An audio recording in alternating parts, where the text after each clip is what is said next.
Bienvenidos a este programa de Discutamos México, en donde hoy vamos a tratar el tema de las manifestaciones artísticas en Mesoamérica. Para empezar, me gustaría presentar a la doctora María Teresa Uriarte, quien es doctorada de la Universidad Nacional Autónoma de México y recientemente ha publicado un libro bastante interesante que trata el tema de la arquitectura precolombina de Mesoamérica. También quiero presentarles a la doctora Diana Magaloni, directora del Museo Nacional de Antropología. Bienvenida, Diana. Finalmente quiero presentarles a Pablo Escalante Gonzalvo. Es doctor por la Facultad de Filosofía y Letras de la UNAM, así que pues tenemos ahora sí que un cartel de lujo y les damos la bienvenida y pues entremos a nuestro tema.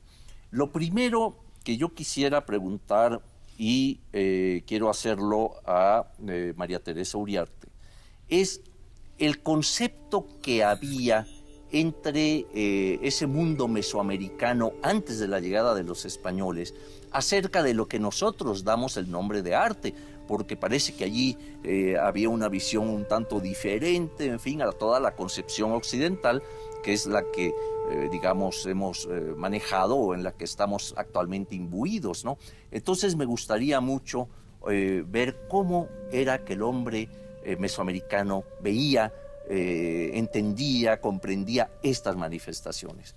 Bueno, querido Eduardo, yo creo que estamos hablando de un tema que es, como todo lo que se ha hablado en estas mesas, sumamente complejo.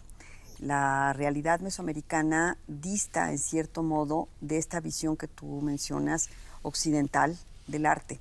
Sin embargo, hay valores que son universales, ¿sí? Proporción, simetría, ritmo, el color, como partícipe también de la composición plástica. Y de tal suerte que, si bien lo que nosotros tenemos como fuentes originales para estudiar la materia del arte, vamos a decir, más allá de la pieza, en las fuentes documentales, hay otro tema que a mí me parece muy importante, que es lo que Sagún trata con relación a los artistas. Porque entonces él no menciona los valores estéticos, sino los valores éticos. El buen artista hace tal y tal. El mal artista, el que hace capas, por ejemplo, le pone masa de maíz y de alguna forma las hace falsas. Entonces, el buen artista sabe dialogar con su propio corazón, ¿no?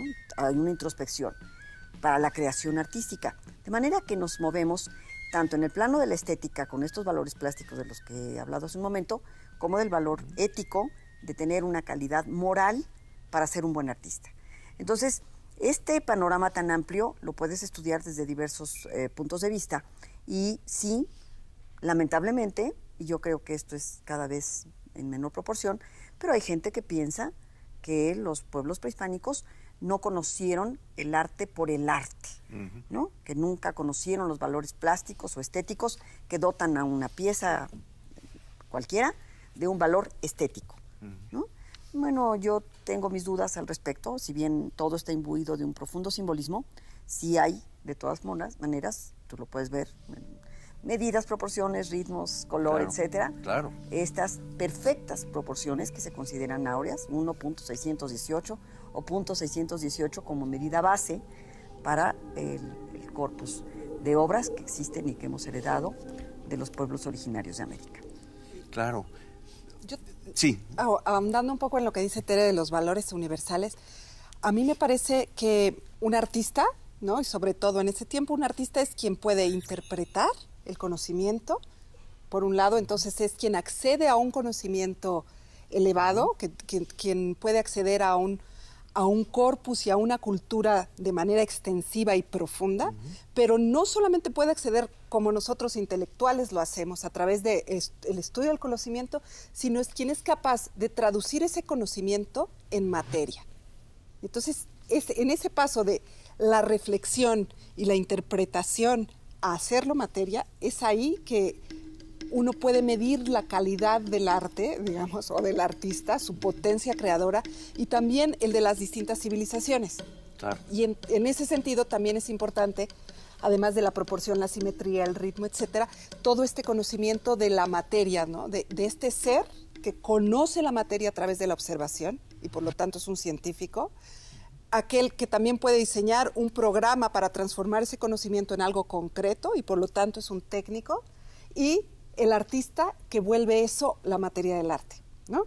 Claro. Entonces, nada más. Me gustaría reforzar la idea de que no debe pensarse que en el mundo prehispánico no se practicaba algo semejante a lo que nosotros llamamos arte. Yo creo que fundamentalmente se trata de las mismas tareas que realiza el arte incluso en la sociedad contemporánea.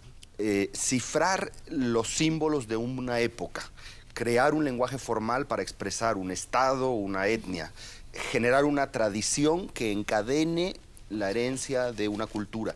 Todas esas son funciones que tiene el arte mesoamericano, que crea valores plásticos, que crea especializaciones de oficio de una enorme sofisticación y que además nos deja ver en cada obra lo mismo que vemos frecuentemente en las obras de los artistas de otras épocas. Vemos el gusto, la personalidad, el sentido de interpretación, la variación de un artista a otro, el gusto por la línea, el error, las mismas cosas que vemos en otras obras artísticas. Que claro, este es sagrado, casi todo él, que está muy dedicado al culto de los dioses de las ciudades. Sin embargo, en una buena medida, el trabajo de los artistas y esta codificación y esta creación del lenguaje formal es similar al de otras épocas y otras regiones. Claro.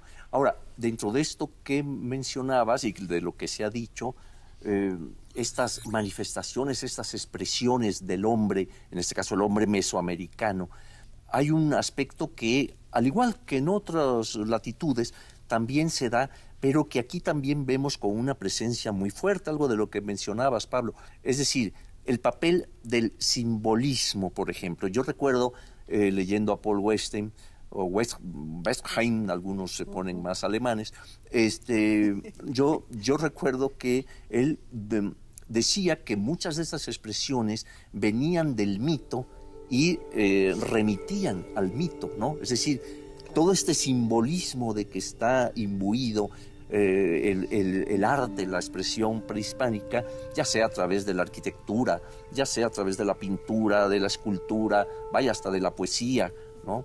Y la danza, de la que tenemos muy pocos ejemplos, pero por ahí los hay.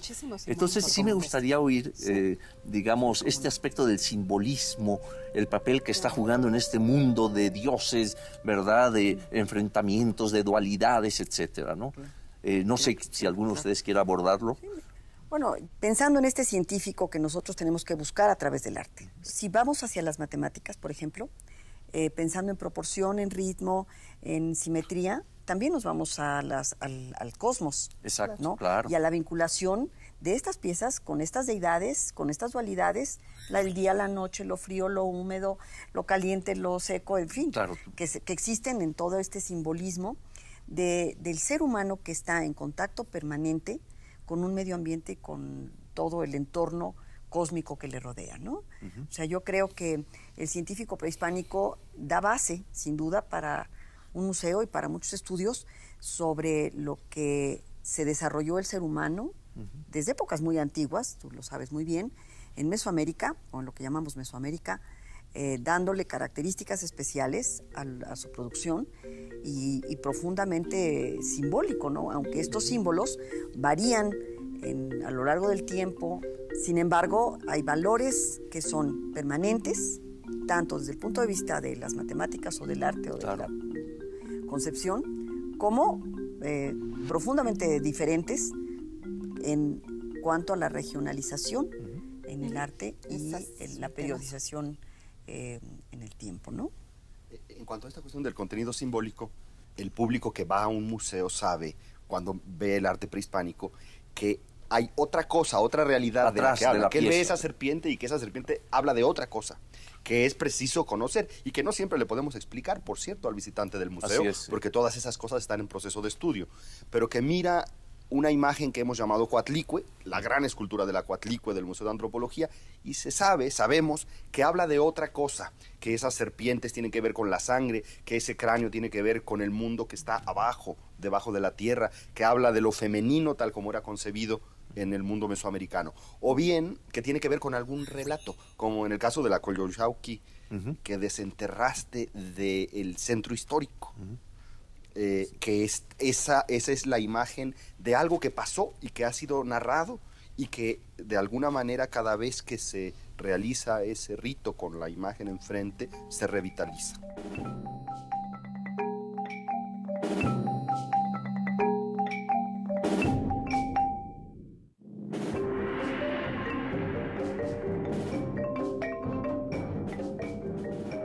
En cuanto a esta cuestión del contenido simbólico, el público que va a un museo sabe, cuando ve el arte prehispánico, que hay otra cosa, otra realidad atrás de la que él ve pieza. esa serpiente y que esa serpiente habla de otra cosa, que esas serpientes tienen que ver con la sangre, que ese cráneo tiene que ver con el mundo que está abajo, debajo de la tierra, que habla de lo femenino tal como era concebido en el mundo mesoamericano. Sí. Quizá también hay que recordar que, por otra parte, no todas las manifestaciones artísticas mesoamericanas tienen esa riqueza simbólica y ese contenido religioso, porque están también los casos un poco más llanos, un poco más históricos, de el Señor y su aliado y el combate, lo que se narra, por ejemplo, en los códices. Exactamente, y también, por ejemplo, en estelas del mundo maya, ¿no? Las estelas, exacto. Digamos, ¿no? Sobre esto, ¿qué querías decir? Yo nada más quería decir como una pregunta un poco general, en el sentido de que en los distintos tiempos de la historia y las distintas culturas, el arte tiene una función específica. O sea, la materia de aquello que el arte expresa va cambiando. Por ejemplo, en el Renacimiento era muy importante el naturalismo, que lo que cree se apegue a la realidad, pero que haga de esa realidad algo más perfecto que la realidad misma, y era una manera de conocer a lo que llamó Plinio el cosmos, o que después se llama Dios, ¿no? En el arte mesoamericano me parece que hay, dependiendo de las distintas regiones, pero que sí hay un intento general en Mesoamérica de materializar un mundo preeminente, un mundo que no es este mundo de todos los días, claro, del mundo histórico, sino es un mundo que existió en el principio, pero que ese principio hace ser el presente hoy. Y todo el tiempo el arte está tendiendo el puente entre el presente histórico y ese tiempo que López Austin llama el tiempo mítico. El mito, claro. El tiempo del mito, que además es muy bonito porque no es abstracto. Ese tiempo del mito tiene un color, por ejemplo. En casi todas las pinturas murales o en los códices, a veces ese tiempo se pinta sin ningún lugar donde uno pueda decir este es el sostén, como esas pinturas rojas teotihuacanas, ¿no? O sea, es como si ese mundo preeminente tuviera ciertas formas y ciertas maneras de ser, y como si los seres que entran en ese mundo adquieren las caras de los dioses, las vestimentas, las plumas, y de repente eso es lo que le toca al artista expresar, que es algo que no existe, pero que en la mente de todos ellos que hacían parte de este rito y conocían los mitos, existía, ¿no? Entonces, claro, como que en ese sentido la función del arte en Mesoamérica sí es traer un mundo que está ahí todo el tiempo, pero que es un mundo más allá de lo concreto, ¿no? Claro, y que se materializa a través de la expresión estética. Digamos. Y entonces el artista es ese intérprete, ¿no? Claro, sí. Que además nos habla. Sí. Claro. O sea, porque nos aquí habla estamos con su hablando corazón, de tiempo, como dijiste. Sí, ¿no? Estamos hablando de tiempo, sí. El tiempo del mito, que está retratado en una pieza prehispánica, el tiempo del artista que la crea y el tiempo del espectador. Claro. Como decía Borges, al final de cuentas un libro no está terminado hasta que alguien lo lee. Sí, ¿no? Entonces, exactamente. Hay un vehículo de comunicación allí que también nos permite conocer mejor una realidad y un tiempo diferentes, ¿no? Claro. Ahora, también tenemos aspectos muy interesantes en cuanto a la manera en que en un momento dado se integran diversas expresiones, ¿no? El templo de Quetzalcóatl en Teotihuacán, ¿verdad? Que es una arquitectura con escultura y con pintura. O sea, toda esta conjunción de tres expresiones, ¿verdad?, que cada una individualmente en sí ha sido expresada en el mundo mesoamericano. Sin embargo, me gustaría que platicaran algo precisamente sobre el aspecto de la integración de estas expresiones, de estas diversas artes, ¿no? Pablo está muy entusiasmado. quizá es uno de los momentos de la historia en que se encuentran más estrechamente relacionadas las diferentes artes, en la creación de estos espacios ricamente simbólicos que a su vez parece en muchos casos que están tratando de recrear lo que hubiera sido un espacio y un momento originario. Y para eso está la arquitectura, la escultura, la pintura y más, la cerámica y la música y las artes efímeras que también completaban el conjunto, que decoraban los tapetes de flores y de plumas, los braseros, por supuesto, porque aquello era como un dispositivo funcionando, supongo que en la mayoría de los casos constantemente funcionando, el fuego alimentado cada mañana, etcétera. Era una cosa bastante viva, bastante completa, una gran escenografía que hacía además el lugar sagrado, fuerte, capaz de atraer una gran cantidad de fuerza sobrenatural, e integraba los diferentes lenguajes artísticos. Esa separación a la que estamos acostumbrados de escultura, pintura, arquitectura, desde luego no funciona en muchos momentos de la historia, claro, y en particular en este, donde más bien parecía que era todo el afán para volver a crear un espacio para el rito que se pareciera al espacio mítico. Pero hay algo más. Yo creo que cuando vemos una manifestación plástica integral, como en el caso, por ejemplo, del Partenón, porque nosotros pensamos en esta separación de lo prehispánico, ¿no? Sin pensar que tiene valores que son universales. Volvemos a lo mismo. Por ejemplo, la procesión de las Panateneas. El espectador forma parte. Al estar visitando el edificio, al ver esa procesión, forma parte de ese rito. Se integra también. Se integra. Hay un regreso. Y lo mismo nos pasa cuando estamos viendo que no podemos entender cabalmente, porque no conocemos todo su simbolismo, con el mural de la batalla de Cacaxtla. ¿Sí? Somos convidados a una escenografía, a un momento creado de manera holística, sin que podamos formar parte integral completamente de esto, porque no conocemos todo el simbolismo, pero se está recreando una escena de la cual el espectador forma parte. Eso es súper interesante. A mí me gusta mucho citar, y lo hice en mi trabajo de Bonampak, porque en Bonampak entras al edificio 1 que tiene 3 cámaras completamente llenas de pintura mural, la bóveda, las paredes, todo está pintado. Y uno puede participar de la pintura, porque de pronto, verdaderamente, si estás adentro y te abstraes de que estás solamente como visitante, ¿no?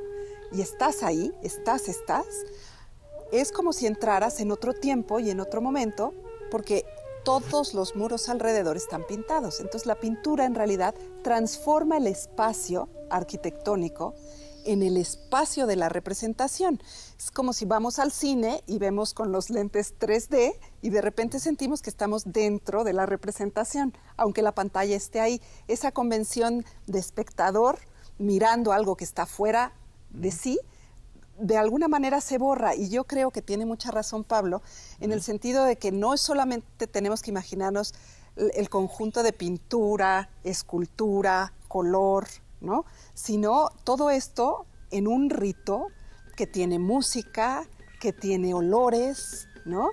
Que tiene a toda esta gente caminando y con brillos, etcétera. Entonces, de pronto, sí podríamos como siquiera tratar de hacer que nosotros que estudiamos el arte, hacer que los espectadores se acercaran un poco más a ese mundo tan vívido y rico, ¿no? No son representaciones que fuesen puestas para que se analizaran o para que se vieran intelectualmente. Cuando decimos que representan los pisos del cosmos y esto, es porque iban a ser de alguna manera habitados, usados en la convicción de que se formaba parte de ese espacio. Entonces nosotros lo analizamos en forma un tanto descriptiva, pero el usuario de aquel arte en realidad era el que lo bailaba toda la noche. Y el que lo bailaba oyendo el tam-tam del tambor de parche del templo de Quetzalcóatl toda la noche. Es decir, y en un estado alterado en un estado determinado, era parte, como lo será después en la historia de México también, de otra manera el arte, pero estaba profundamente incluido dentro de la práctica religiosa. Esa era una de sus grandes tareas, sin duda. Algo que ya intuían, ya mencionaban algunos de ustedes, que no solamente hay una integración de determinadas manifestaciones que se conjuntan para dar toda una idea, un aspecto mítico, un aspecto inclusive religioso, etcétera, sino que va más allá, es decir, también capta al individuo, capta al hombre, ¿verdad? Y lo mete dentro de esto a través de lo que tú mencionabas, de la danza, la música, el canto, la poesía, lo que fuere, ¿no? Entonces es una integración plena, diría yo, que todo está conjugándose dentro de un mundo. Otra vez volvemos al aspecto mítico, dentro de un mundo de dualidades, dentro de un mundo de ideas, de conceptos, etcétera, etcétera, ¿no? Aquí hay otro elemento que también es interesante. No se me creo. peleen, a ver. No, nunca. Pablo, que es un caballero en todos los aspectos. Te deja la palabra. Me deja la palabra.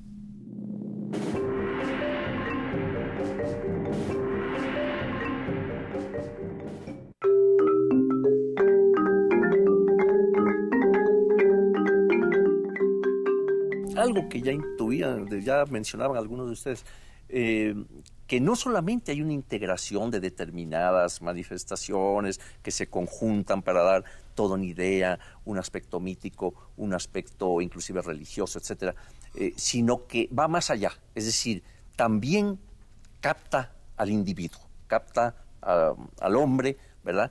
Y lo mete dentro de esto a través de lo que tú mencionabas, de la danza, la música, el canto, la poesía, lo que fuere, ¿no? Entonces es una integración plena, diría yo, que todo está conjugándose dentro de un mundo. Otra vez volvemos al aspecto mítico, dentro de un mundo de dualidades, dentro de un mundo de ideas, de conceptos, etcétera, etcétera, ¿no? Aquí hay otro elemento que también es interesante. No se me creo. peleen, a ver. No, nunca. Pablo, que es un caballero en todos los aspectos. Te deja la palabra. Me deja la palabra. Breve. El gobernante. Sí. ¿Sí? El gobernante que es el que promueve, que a la manera de los mecenazgos, está promoviendo la producción de estas piezas, Totalmente. la creación del espacio arquitectónico, y que no solamente a través de la música, de la danza, de la pintura y de estas artes, que podríamos decir escénicas, se proyecta en una ciudad o en un tiempo, sino también porque él mismo se viste como la deidad, como en el caso de Pacal, en la lápida de Exacto, Palenque, claro. que se supone que está vestido como la deidad joven del maíz, descendiendo al inframundo, ¿no? Entonces, aquí nosotros vemos la creación de una lápida que es perfecta en todos los aspectos matemáticos, astronómicos, etcétera, etcétera, cosmogónicos, cosmológicos, Claro. todo. Y además que no se suponía que lo iba a ver nadie más. O sea, hay una vinculación con lo divino, Claro, que sí. lleva al actor, que es el gobernante, a estar en contacto con la divinidad, ¿no? Pablo, tú ibas a decir algo. Sí, y ahora se me ocurre otra cosa a propósito de vestirse o de plano Convertirse. convertirse. Convertirse, es mejor Se palabra. vestían como dioses, se comportaban como dioses y entonces también se morían como los Los dioses. sacrificaban Porque como en dioses. todos estos espacios el sacrificio ritual tiene muchísima importancia. A veces lo disociamos, preferimos mirar el arte como cosa bella, ocultar un poco el sacrificio como cosa horrible, y en realidad era parte y la práctica sacrificial era muy importante en estos espacios, en estos edificios. Y decías que interpelaba o de alguna manera se dirigía al individuo, y me parece que es una de las reflexiones interesantes cuando pensamos la sociedad prehispánica, si realmente hay una dimensión del individuo. Claro, todos estos rituales son predominantemente colectivos y esto me llamó la atención, que nosotros miramos el arte prehispánico, por cierto, como individuos con nuestra subjetividad estrictamente individual y con nuestra personalidad, y los que lo vivieron y lo fabricaron como nahuas, como hijos de Huitzilopochtli, como guerreros del sol, en su calidad de miembros de una entidad colectiva que trascendía aparentemente estas individualidades, acaso con la excepción de las personalidades de los reyes, como Nezahualcóyotl, Moctezuma, en fin. Las firmas de los artistas mayas. Claro. O sea, a mí ese es un tema que me gusta mucho, porque de alguna manera, por ejemplo, ahora que tuve esta oportunidad de estudiar el manuscrito original del Códice Florentino, y fui viendo página por página y tratando de identificar los artistas, que es un trabajo muy de la historia del arte, muy tradicional, pero que es muy importante. Y de pronto me di cuenta que En realidad, tienen un método donde no importa que tú hagas el recto y el reverso, no. Todos saben lo que van a hacer, lo saben tan claramente que no importa que seas tú o que sea yo. Es un corporativo actuando como un solo grupo. Sin embargo, sí dejan señales de su individualidad. Y entonces eso es muy bonito porque ahí viene mi oficio, ¿no? Yo soy un artista. Vamos a decir que le llamamos así, pero vamos a decirle, por ejemplo, un tlacuilo, ¿no? Lo que eso significa para mí, en esa época, es que yo actué con mi grupo corporativo, pero eso no quiere decir que yo no aprenda mejor o peor que mi compañero, que yo no quiera llegar a ser el maestro, ¿no? Entonces está toda esa otra dimensión que es hermosa y que permite la historia del arte de encontrar, sí, la vocación, el ethos de una sociedad en su arte, pero al mismo tiempo, y como tú lo decías, encontrar al individuo, ¿no? Que eso es también algo... Pero ahora volvamos a la integración plástica. Sí. Con esto mismo de lo que estaban hablando Diana. Nosotros pensamos en el tlacuilo o tzip en maya, que si lo traducimos es el pintor, pero también es el escriba. Y yo diría el calígrafo. Porque nosotros reconocemos al calígrafo en Japón, o al chino, en el mundo musulmán, y no reconocemos al calígrafo, que debíamos reconocerlo también en el mundo prehispánico. Claro. Entonces, estas divisiones que nosotros establecemos entre el que escribe y el que pinta, en el mundo prehispánico no existían. La palabra es la misma, ¿sí? Por tanto, aquel que concibe la escritura y la pintura como medios idénticos, pues también piensa en una manera integral en todas las manifestaciones que realizan, ¿no? Claro. O sea, una pregunta que me viene es, ¿tendrían entonces el mismo nivel de importancia, desde luego, el arquitecto, que el pintor, que el escultor, que el ceramista mismo, digamos, dentro de esa sociedad? O sea, eran vistos como gente creadora, como gente que interpretaba a los dioses y a los mitos. Exacto, ese, ¿no? es un punto importante. Y de hecho hay un genérico, por lo menos en náhuatl, que es tolteca. Claro. Es decir, no es una interpretación reciente nuestra, es un término de época. Que ya existía. Tolteca se usa para artista en general. Exacto. Y se usa como una referencia, sí, a un grupo, es un gentilicio, pero a la vez es una referencia a que se hace con cierta veneración, con cierto reconocimiento. Es un grupo especialmente reconocido, o una serie de grupos especializados en pintura, escultura, los que hacen códices, etcétera, son todos ellos reconocidos por igual.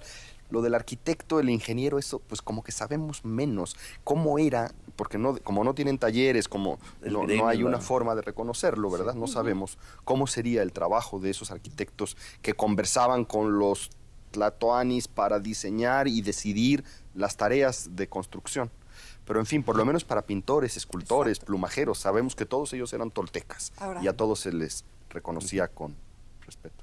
Bueno, la ciencia que va, por lo menos desde el punto de vista de los materiales, por ejemplo, si nos vamos al área maya, que lo hemos visto mucho en el proyecto Pintura Mural, simplemente para que estas ciudades en la selva tropical sigan hoy en pie, ¿tú te imaginas el nivel de conocimientos científicos, porque es científico, acerca de la materia circundante y cómo transformarla, cómo aprovecharla, cómo adaptarte a tu medio ambiente? ¿No? Claro. ¿Y cuántas especialidades está? ¿Quién sabe reconocer una cantera? Claro. ¿Quién sabe quemar bien la cal? ¿Quién reconoce las gomas? ¿Quién sabe reconocer de dónde, cómo se traen los pigmentos y cuál es bueno, ¿no? ¿Quién sabe cortar o no cortar piedra? Y después tienes que hacer cálculos. Claro. Forzosamente. Pero además entonces hay algo más ahí que también en la arquitectura maneras, lo podemos ver, que es el simbolismo de la arquitectura. Sí, claro. Porque la arquitectura no solamente la podemos medir y ver que sus proporciones son perfectas y el ritmo de sus puertas, por ejemplo, en el caso de Mitla, ¿no? En el cuadrángulo de las monjas, o de muchos otros ejemplos que podríamos citar, pero que no lo voy a hacer, sino esa arquitectura en un entorno de geomancia, ¿no? De relación directa con la tierra, la calzada de los muertos y la montaña al fondo, ¿no? Que nos remite al origen, que nos remite a todo el simbolismo. Entonces, si bien no tenemos esta identificación precisa de los arquitectos o de los escultores, sí suponemos, por este orden perfecto que existe, tanto en las tierras bajas como en el altiplano, en la arquitectura, que debió haber sido una gente que, como decía Pablo, bueno, pues dialogaba con el Tlatoani, ¿no? Con el señor. ¿Qué quiere usted hacer, señor Pacal, no? ¿Qué se le antoja ahora? ¿Qué se le antoja hoy? Sí.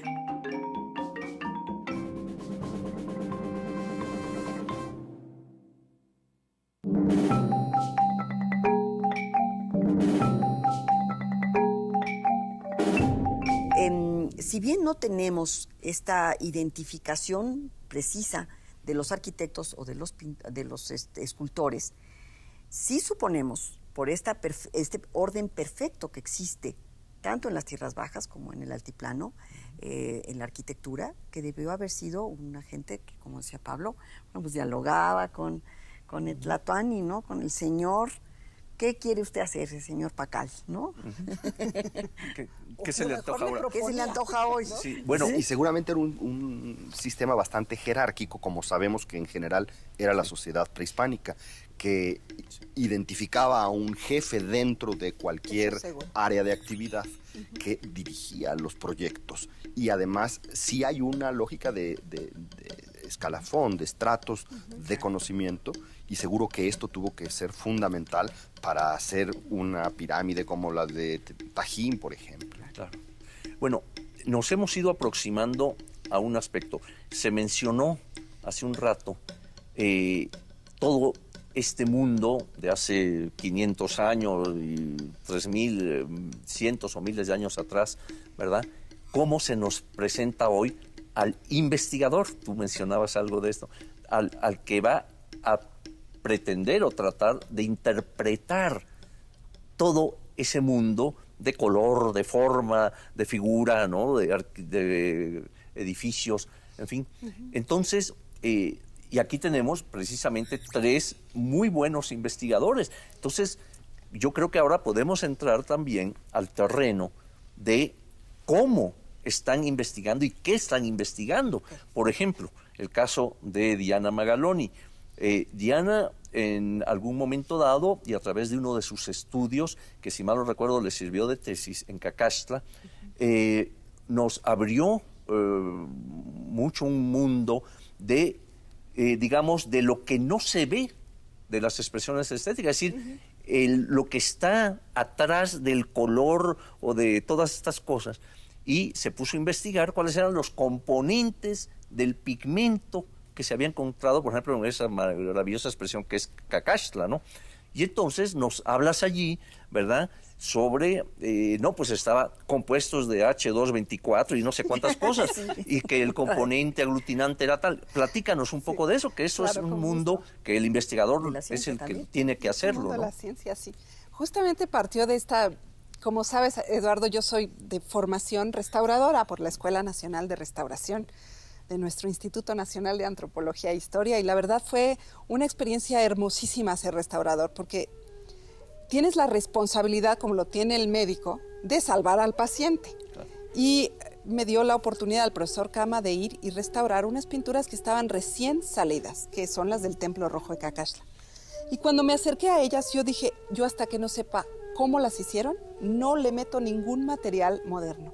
Así me acusen de que se van a caer, yo no lo voy a hacer, y me dediqué realmente a investigar cómo se hicieron. Porque en el cómo se hicieron está la ciencia. Cada vez el individuo está más despojado, sí, ¿no?, del el saber hacer, del tener este conocimiento de que yo sé que los pigmentos se encuentran, pueden ser minerales, pueden ser orgánicos, que yo sé que para que un polvo, que es el polvo de color pigmento, se pegue, necesito de una película permanente que lo fije, de dónde salen, ¿no? Entonces, a todo eso se enfrentaron nuestros antepasados y tenían que hacerlo de tal forma que durara no para mañana, ¿no? Porque eran, como habíamos dicho, pues pinturas para recrear este mundo del principio, ¿no? Entonces, en Cacaxtla lo que hicieron básicamente son todos casi pigmentos minerales.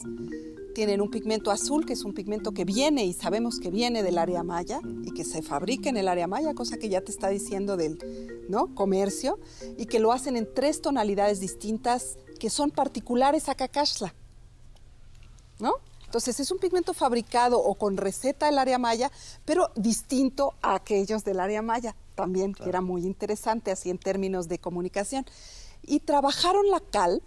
La cal son piedras calizas que para hacer las tienes que calcinar a mínimo 900 grados centígrados, meter en agua y transformar esa piedra en una pasta untuosa que después se va a volver a transformar en piedra, pero en una piedra como la quiero yo, planita, ¿no?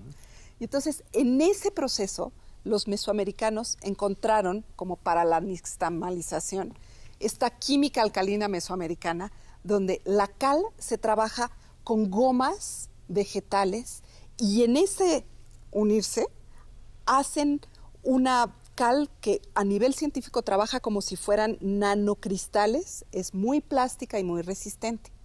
Entonces, ponen esta cal ya con la goma y tienen mucho tiempo más para que esta cal se seque.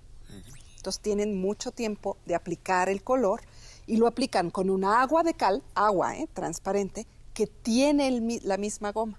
Entonces, si lo llamáramos, es un fresco, pero no es un fresco porque están pensando distinto que los pompeyanos, ¿no? Ellos están igualito que en Italia hay polenta de maíz, pero no es la nixtamalización y la polenta no tiene todas las proteínas que suelta el grano de maíz cuando tú lo sumerges en cal viva, ¿no? Entonces hace parte de una química distinta mesoamericana que permite las expresiones artísticas que tenemos hoy. Entonces entender eso ayuda a saber cómo lo restauras y a conocer un mundo nuevo de científicos, ¿no? Sí, claro. De comercio, ¿Y qué aglutinantes encontraste Cacaxtla concretamente? Tiene nopal. Nopal. ¿La baba del nopal? La baba del nopal para hacer la cal y la goma, porque los nopales son arbóreos, o sea, pueden crecer mucho. A cualquier árbol, si tú lo hieres, exuda una resina o una goma para protegerse. Esa tú la mueles y la puedes disolver solamente en algo muy alcalino, agua de cal viva. Y entonces con eso se pinta. Bueno, pero eso fue lo que encontró Diana en Cacaxtla, que después lo hizo en la zona maya y resulta que nuestros pintores de la zona maya pues tenían una técnica similar pero con distintos materiales. Sí. Ah, fíjate. O sea que la cal podría ser tanto orgánica en el sentido de que es justo, que mineral, ¿no? O sea, claro. y los árboles son diferentes, las gomas son distintas, que es yo creo que parte de la aportación enorme que hizo Diana al conocimiento de la técnica de la pintura. Es más la ¿no? orquídea, ¿verdad? Entre los mayas que el nopal, porque nopal mucho allí no hay. No, en el área maya, que es bien interesante, hay o sea, la selva tropical tiene montones de árboles. Entonces, ese fue el reto, ¿no? Tuve que leer muchísima etnohistoria, muchísimo, pero uno se da cuenta que hay toda una cultura en la selva de las cortezas. Claro. ¿Y para qué sirven las cortezas? Para hacer papel amate. ¿Y para qué sirven las cortezas? Para hacer cuerdas, ¿no? ¿Y para qué sirven? Para hacer vestidos. Y todavía los lacandones las usan. Y hay una corteza de un árbol que en el diccionario se llama jolol, que lo traducen del maya yucateco como si fuera una lejía. Y la lejía se te queda resbalosa en las manos. Esta corteza tú la pones en agua de cal y hace una goma así. Es un látex, digamos. No, es completamente transparente, completamente fácil de disolver en agua. Y si tú matas la cal, es decir, pones la cal viva en esa agua con jolol, con estas cortezas, en 2 semanas tienes una cal que parece que hiciste merengue. No es por nada, pero los romanos se tardaban más. Sí, se tardaban. Sí, Eso en lo sé Roma, por por Diana. ejemplo, se dejaba la cal mínimo 6 meses, está estipulado. En el Renacimiento se heredaban las caleras. Claro. Para que realmente se humectaran todos estos pequeños cristales. Lo que hacen las gomas es que envuelven cada cristal y le dejan el agua dentro.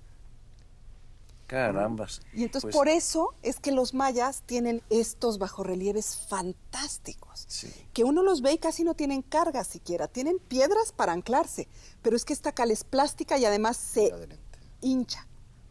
Entonces tienes algo muy ligero y que trabaja como... con los científicos que ahora trabajamos dicen, ¿pero cómo sabían esto? Les digo, pues es que eran mexicanos.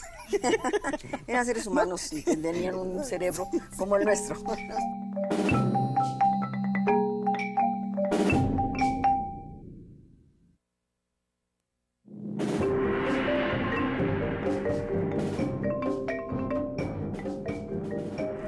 Es la investigación actual, del investigador actual, pues está abriendo unos parámetros que ahora sí no sospechábamos, ¿verdad?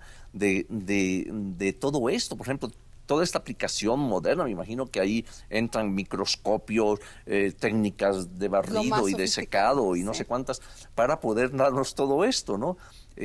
Tere, tú cuéntanos, yo anuncié que acabas de sacar tu libro, ¿verdad? El de arquitectura, tú fuiste la coordinadora, participan varios investigadores, pero no quiero obligarte a la arquitectura, sino platícanos también tú que estás investigando. Bueno, la arquitectura fue una línea tangencial, digamos. Ahorita mi proyecto más importante es el continuar con lo que me encargó doña Beatriz de la Fuente y que después su hijo Juan Ramón, cuando era rector, me pidió que continuara el trabajo del Seminario de la Pintura Mural Prehispánica en México, que justamente ha dado como uno de los muchos frutos que ha dado el trabajo de Diana. ¿Sí? Y que el Museo de la Pintura Mural Teotihuacana no existiría si no hubiera sido por el proyecto. Y los fragmentos del pasado que hicimos en San Ildefonso tampoco se habrían dado si no fuera por el proyecto. Ahora estamos, y nos queda pendiente todavía mucho trabajo, mucho más de lo que yo quisiera, porque el investigador, aunque se plantea tiempos y rutas críticas, pues no sabe, es como en el jardín el jardín de los senderos que se bifurcan de Borges, ¿no? Llegas aquí, acá y acá y acá y se te hace un dendrograma, ¿no? Sí. Y entonces, bueno, ahora estamos trabajando Cacaxtla, que creo que va a ser para el próximo año una de las metas que tenemos para terminar. Creo que nos va a salir muy bien, Genoveva Lucet, con todas las recreaciones en tercera dimensión, para tener una idea más cercana de cómo se veía en su momento Cacaxtla. Y estamos trabajando también la Huasteca y por primera vez vamos a participar, gracias al trabajo de Diana, con el Instituto Nacional de Antropología, en el rescate de unos murales que están prácticamente perdidos en la Huasteca, en Tamuín, que es este sitio espectacular, que ha perdido casi por completo su pintura.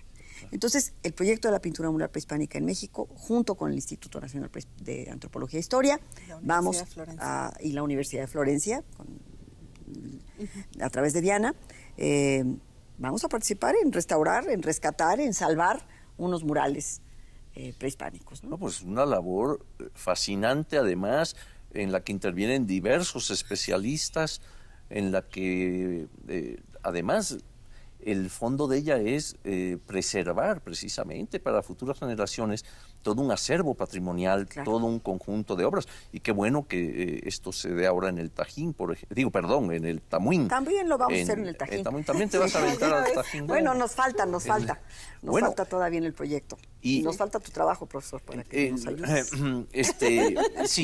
Tengo que escribir. No, ya está casi terminado mi artículo para el corpus de pintura mural prehispánica, o sea que te voy a dar la sorpresa en enero. Pero también vemos otra expresión que Pablo ha trabajado mucho, los códices, ¿no? No solo los códices prehispánicos, sino el momento, y llegamos a ese instante histórico en que se presenta España, en que viene este encuentro de dos mundos, como lo ha llamado Miguel León Portilla, y se dan toda una serie también de aspectos, digamos, sincréticos en cierto aspecto, en otros se continúan otras ideas, se imponen otras más. En fin, ¿qué nos puedes decir de ese mundo también de color, de contenido, de esencia, que es el mundo de los códices? Bueno, como sabes, el tema de los códices ha sido uno de los que más me han interesado dentro del universo de las manifestaciones artísticas prehispánicas. Generalmente cuando uno trabaja códices es muy difícil aislar los prehispánicos y los coloniales. Se trata de un oficio y de un tipo de objeto que se siguió haciendo a lo largo de la época colonial, sobre todo en el siglo XVI, y muchas de las claves para entender ese oficio y para entender su lenguaje las proporcionan documentos coloniales, de manera que no podemos discriminar los anteriores y los posteriores, aunque desde luego tienen diferencias importantes. Códices se hicieron en Mesoamérica probablemente siempre. Los más antiguos de los que tenemos noticia son del Clásico, son probablemente por ahí del año 300, algún códice que se encontró petrificado, que no hubo técnica ni forma en ese momento de abrirlo, y eventualmente se extravió. Pero bueno, sabemos que existía, y basta con ver otros testimonios como para pensar que debió existir algún tipo de soporte en papel para diseñar trazos, para preparar una pintura. Conocemos los del posclásico, los que existían a la hora de la conquista, sobrevivieron unos pocos, pero en ese mismo lenguaje pictográfico, característico del códice mesoamericano, y con muchas de sus convenciones estilísticas, se siguieron pintando códices durante la época colonial.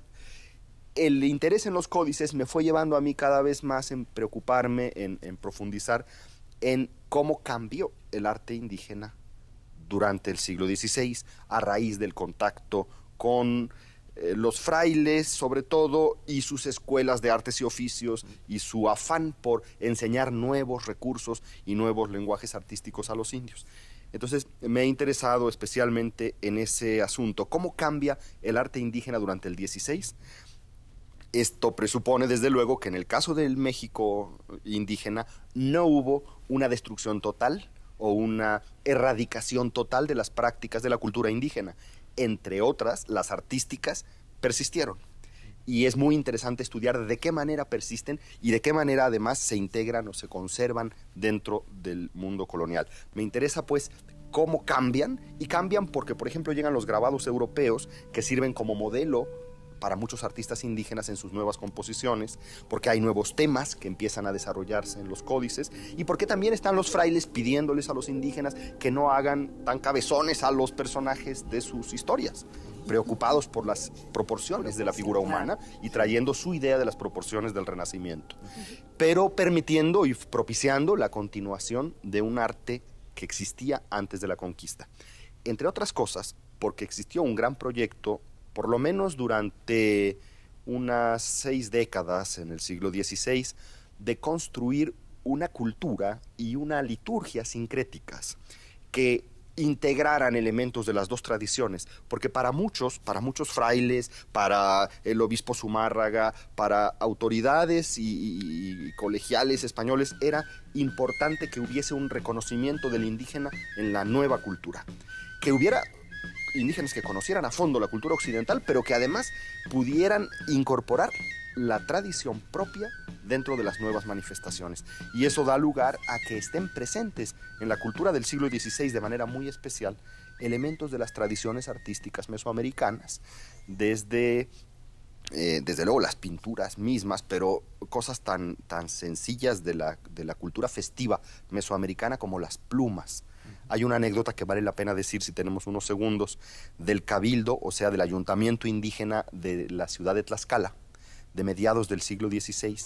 Es un acta, cierto día se reúne el ayuntamiento y dicen, sale un bando del ayuntamiento que dice: aquellos que vienen a danzar en el templo de San Francisco, que se abstengan de tomar las plumas de quetzal del mantel del altar de la iglesia y que traigan sus propias plumas.